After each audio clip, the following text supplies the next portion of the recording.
Bonjour à tous, je m'appelle Marie-Laure, je suis médecin et aujourd'hui je vais vous parler de l'hypnose médicale que je pratique en tant que soignante.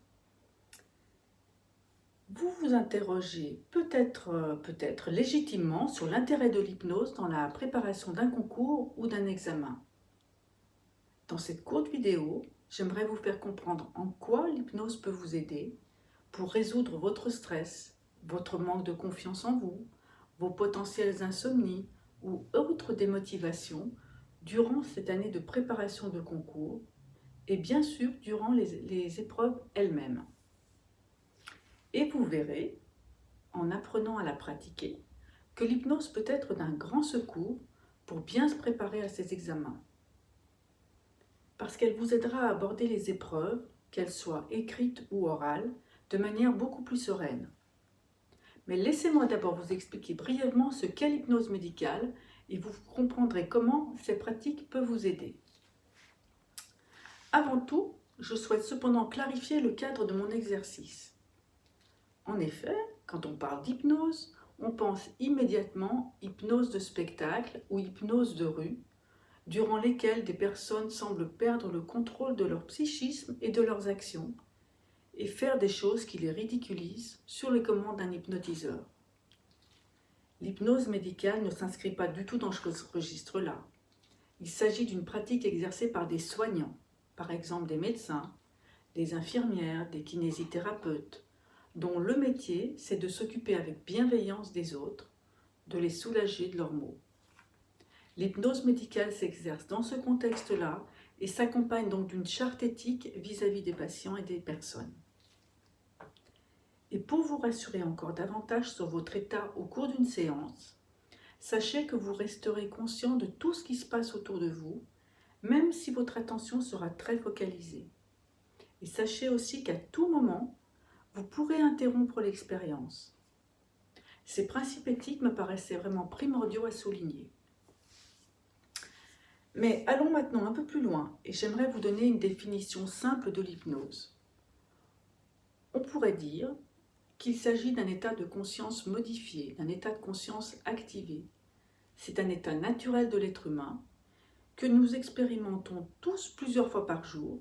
Par exemple, vous savez, lorsque nous sommes dans la lune, nous sommes perdus dans nos pensées et nous oublions le monde qui nous entoure. Donc vous avez déjà tous été dans un état d'hypnose sans le savoir.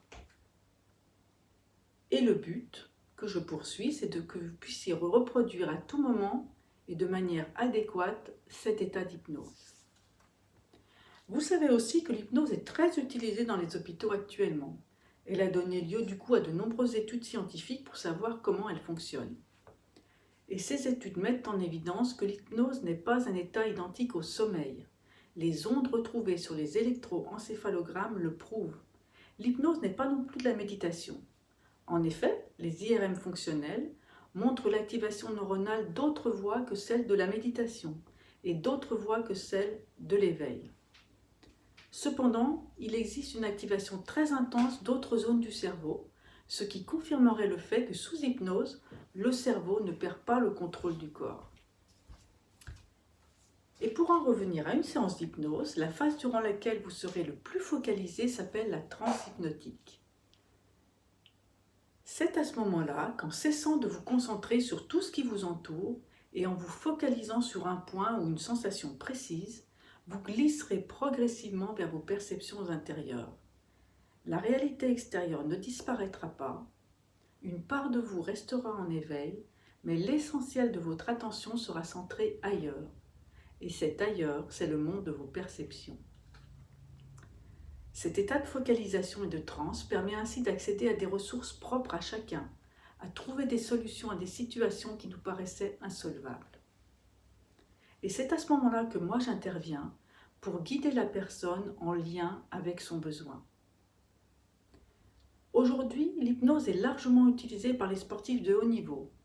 Il s'agit pour eux de rester focalisés durant tout le temps de la compétition. Mais pour vous, comme nous l'avons déjà dit, vous qui êtes étudiant, vous allez apprendre, durant quelques séances d'hypnose, à anticiper les sensations de stress, les insomnies qui y sont liées, le manque de confiance en vous, les périodes de démotivation qui sont majorées avant les épreuves lorsqu'on passe un concours ou un examen. Et mon rôle à moi, ce sera de vous guider au cours des séances, puis de vous apprendre à être autonome pour pratiquer l'auto-hypnose, et tout cela pour aborder beaucoup plus facilement toutes les situations critiques que vous pourriez rencontrer au cours de cette année et dont nous avons déjà largement parlé.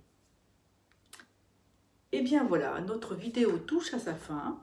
J'espère qu'elle vous a donné envie de nous rejoindre et envie d'apprendre à utiliser l'hypnose qui, j'en suis sûre, sera une aide majeure pour votre réussite future. À bientôt.